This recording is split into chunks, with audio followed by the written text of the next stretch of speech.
It's hard not to be excited about the prospect of a new mainline Final Fantasy game, but Final Fantasy XVI seems even more special.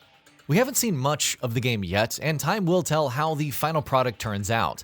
But early impressions seem to suggest that this is exactly the Final Fantasy game millions of fans have been waiting for ages. A return to a fantasy setting, a story set in a rich world, a cast of diverse characters.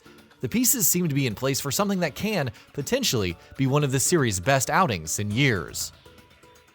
As we look ahead to the RPG's launch, in this feature, we'll be talking about 10 things that make up the top of our Final Fantasy XVI wishlist. So, without further ado, let's get started. A story that makes sense. Let's be honest, Final Fantasy XV is single-handedly responsible for this being something that we even have to talk about.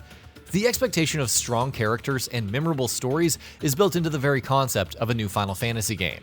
And though Final Fantasy XV was a rousing success in terms of the former, where the story was concerned, the game was a bit of a mess. Its story, setting, plot twists, and lore were incredibly hard to follow. Its storytelling was scattered and fragmented, and by and large, the game ended up being a narrative mess. More than anything else, Square Enix needs to make this a top priority with Final Fantasy XVI, because a good story is crucial to any game in the series. No reliance on DLC or supplemental media content. Speaking of how fragmented Final Fantasy XV's story was, if you've only played the base game, you'll know perfectly well that the game had a tendency to skip over what seemed like crucial plot points, while vital elements were never properly explained or explained at all. In fact, the only way to fully and properly understand Final Fantasy XV's story is to not only play the base game, but also play all of the DLC episodes, watch the Brotherhood anime, and watch the animated film Kingsglaive. Final Fantasy as a series does have a history of building multimedia universes with each of its new entries, but Final Fantasy XV took it a bit too far.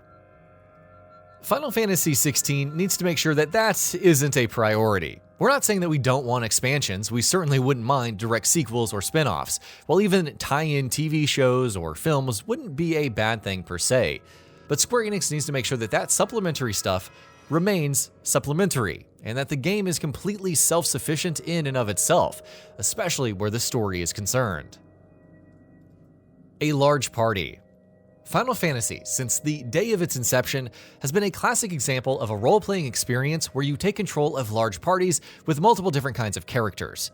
Final Fantasy XVI should make sure it continues that proud tradition, and lets players control a party with several different characters with unique strengths and weaknesses. As excellently written and developed as the four main characters in Final Fantasy XV were, the party in the game lacked that scope that Final Fantasy parties usually have.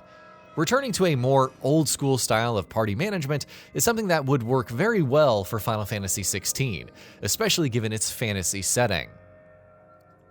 Greater focus on character classes. We spoke about character differentiation earlier, about how playable party members will hopefully be meaningfully different from one another with specific strengths and weaknesses. One of the ways Final Fantasy XVI can do that is by making use of a class system, or a job system, or whatever you want to call it. The game could have many characters that each fall within a certain role, but still provide players with the freedom and flexibility to guide their progression and tweak their builds with subclasses or specific jobs. Classes aren't something we've seen too much of in Final Fantasy games of late, but hopefully that will change with Final Fantasy XVI.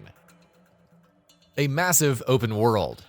Strangely enough, for a major AAA role-playing series in the modern market, Final Fantasy isn't always guaranteed to be set in open-world environments. Final Fantasy XV was mostly set in an open world, before Final Fantasy VII Remake once again went almost completely linear. With Final Fantasy XVI, however, we're hoping Square Enix will let players loose in a completely open-world environment, similar to Final Fantasy XII or even Xenoblade Chronicles. Based on everything we've seen of Final Fantasy XVI so far, which granted isn't an awful lot, the world looks like a fascinating one, not just from a visual perspective, but even in terms of lore and backstory. So having the opportunity to explore every nook and cranny of this world with complete freedom is something we're desperately hoping for. Several major cities.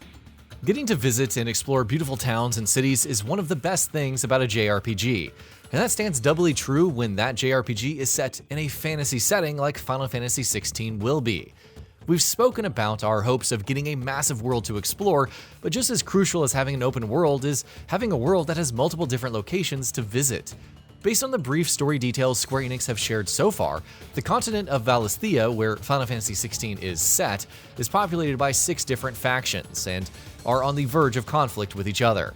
So getting to explore large cities with unique architectures and their varied atmospheres seems like sort of a requirement for the game.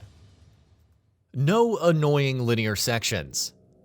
Final Fantasy has really struggled with its linear sections over the last decade or so.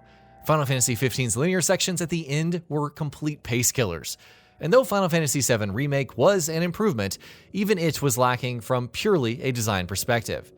Perhaps the best way for Final Fantasy XVI to avoid this issue is to not have any such linear sections at all, and place the bulk of its gameplay either in the open world or in handcrafted, well-designed dungeons.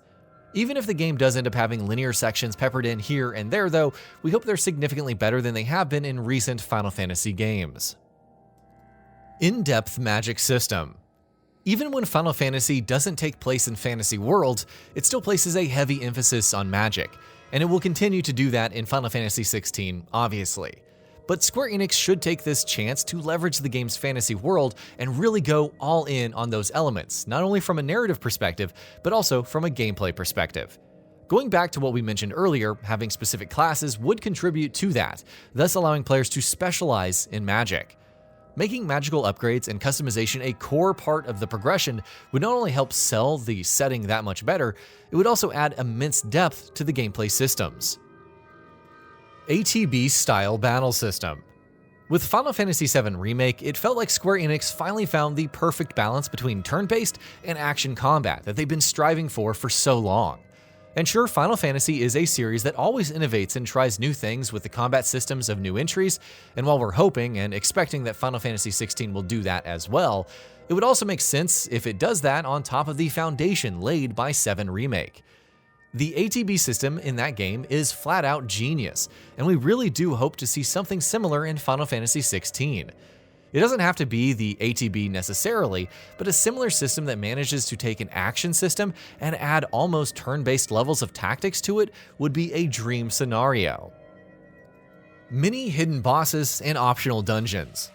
It's safe to say that nothing else on this entire wish list has as much chance of coming true as this wish in particular.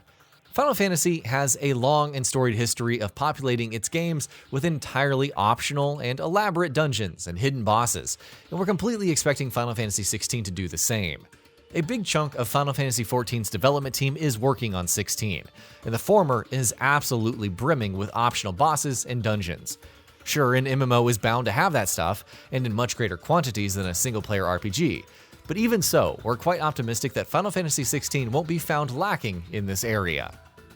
And that about does it for this video. If you enjoyed what you watched and want to see more from Gaming Bolt, you can always hit that subscribe button and turn on the bell icon next to it. That way you will never miss any of our videos.